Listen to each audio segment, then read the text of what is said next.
오늘 우리에게 주시는 생명의 말씀 보도록 하겠습니다. 신약성경 사도행전 3장 15절 말씀 다 함께 한 목소리로 읽어보겠습니다. 그러나 하나님이 죽은 자 가운데서 그를 살리셨으니 우리가 이 일의 증인이라. 사도행전 3장 15절 말씀. 아멘. 오늘 말씀의 제목은 예수님만 전하는 제자입니다. 예담 찾을 친구들, 이 사람은 누구일까요? 저는 갈릴리 바다에서 물고기를 잡던 어부였어요. 그런데 어느 날 예수님이 저와 어부들을 찾아와 나를 따라와라 고 말씀하셨어요.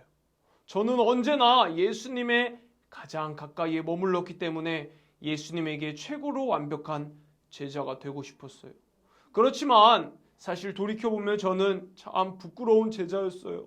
저는 성격이 급하고 불같은 편이거든요. 저는 예수님이 십자가에 달리실 거라고 말씀하셨을 때 그 말씀에 참지 못하고 왈각성을 내다가 예수님에게 꾸지람을 듣기도 했어요. 게다가 절대 예수님을 떠나지 않겠다고 큰 소리 쳐놓고는 예수님을 3번이나 부인하는 잘못을 저질렀지요. 그럼에도 불구하고 예수님은 저를 끝까지 품어주셨어요. 부활하신 예수님을 만난 저는 완전히 새로운 사람이 되었어요. 저는 평생 예수님만 전하며 살 거예요. 우리 예담 찾을 친구들, 이 사람이 누구인지 눈치채셨나요? 바로 예수님의 제자 베드로예요. 오늘 말씀에는 예수님의 진정한 증인이 된 베드로가 많은 사람 앞에 서 있어요. 과연 무슨 일인지 자, 말씀 속으로 쏙 들어가 볼까요? 아니, 걷지 못했던 그 사람이 일어났다는 게 정말이야? 멀쩡하게 걸어다니는 저 사람이 진짜 미문 앞에 있던 그 사람이라고? 어떤 마술사들을 만났다고 하던데? 사람들이 웅성거리는 이곳은 솔로몬 행각이에요. 솔로몬 행각은 벽 없이 기둥과 지붕으로만 이루어졌어요. 이곳에서 랍비, 즉 유대교의 율법 선생들이 종종 제자들을 가르쳤답니다. 그런데 오늘 수많은 사람이 모인 이곳에 선 사람은 랍비가 아니었어요. 바로 예수님의 제자 베드로와 요한이었지요. 솔로몬 행각으로 사람들이 모여들기 불과 몇 시간 전 베드로와 요한은 기도하기 위해 성전에 올라가고 있었어요. 그때 아름다운 문이라 불리는 미문 앞에서 한 사람을 만났어요. 그는 태어나면서부터 걸을 수 없던 사람이었지요. 그는 매일 미문 앞에서 성전에 들어가는 사람들에게 구걸을 했어요.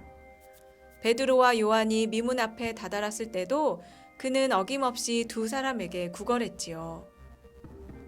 한 푼만 주세요. 저 좀 도와주세요. 베드로는 그에게 우리를 보시오 라고 말했어요. 그는 혹시 돈이나 먹을 것을 얻을 수 있을까 기대하며 베드로와 요한을 쳐다보았어요. 그러나 베드로는 이렇게 말했어요. 당신이 원하는 은과 금은 내게 없습니다. 하지만 내게 있는 것을 그대에게 주겠습니다.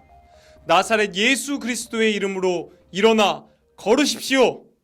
그리고는 그의 손을 잡아 일으켜 주었어요. 그러자 놀라운 일이 일어났어요.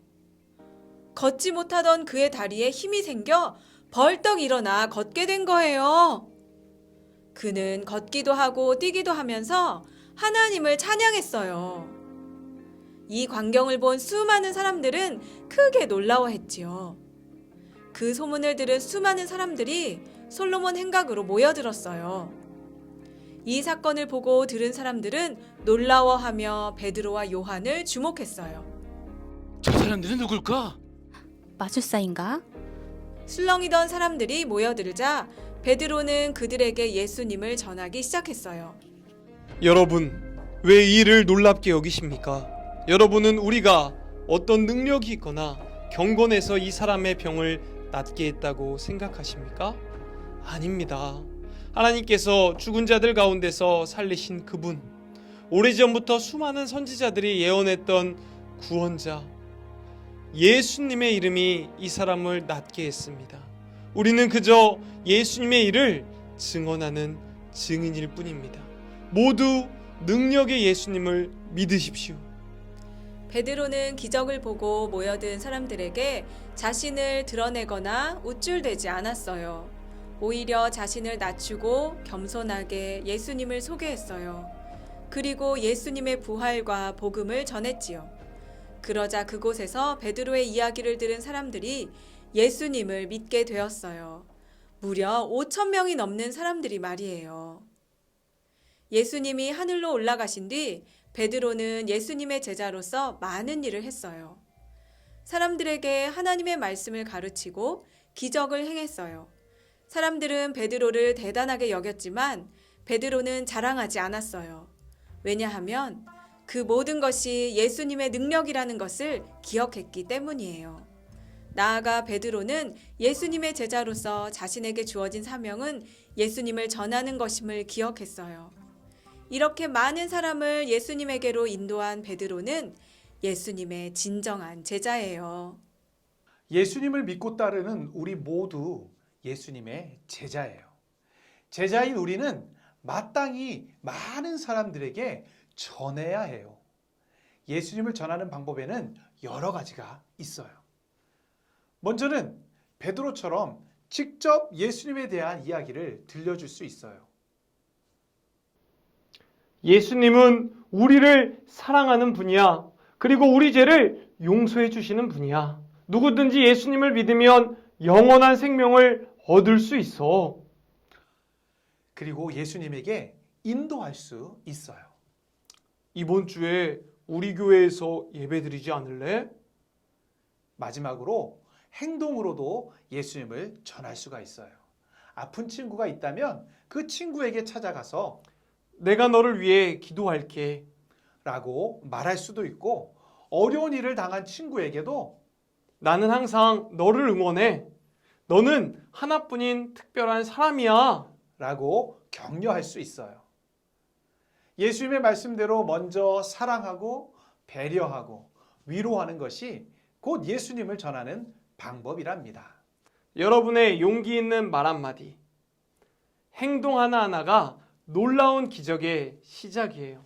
사랑하는 예담 차세대 여러분 모두가 예수님을 전하는 멋진 증인, 멋진 제자가 되기를 바라요. 다 함께 기도하겠습니다.